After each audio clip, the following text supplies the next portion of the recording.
त्यामुळे मी तुम्हाला सर्वांना विचारतो, कदाचित ते आमदार एका विधानसभा मतदारसंघातून असतील, तिथून कोण त्या विधानसभा मतदारसंघातून इथं कोण आलंय?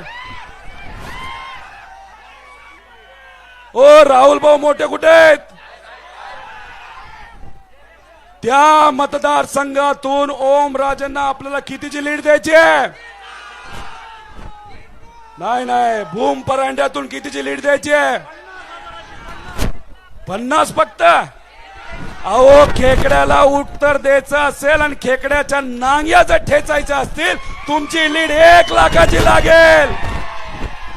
अहो, त्यांना तुमच्या मनामध्ये काय कळलंय ते आता काय करतायत, तर पुण्याच्या शेजारचा मतदारसंघ शोधायला लागलेले आहेत. तुम्ही फक्त इथली काळजी घ्या, आम्ही तिथली काळजी घेतो, ती तुम्ही विचार करू नका. त्यामुळे हे जे काय विचाराला गद्दारी केलेले लोक आहेत, त्यांना खऱ्या अर्थाने या लोकसभेमध्ये आपल्या सर्वांना उत्तर द्यायचंय. काल धाराशिवच्या सभेमध्ये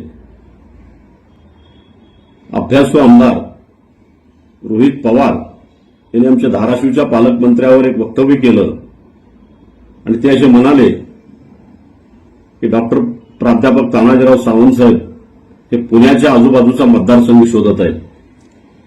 परंतु पवार साहेब, मी तुम्हाला सांगू इच्छितो की येणारा काळ आणि वेळ ठरवेल की कोण नवीन मतदारसंघ शोधतंय.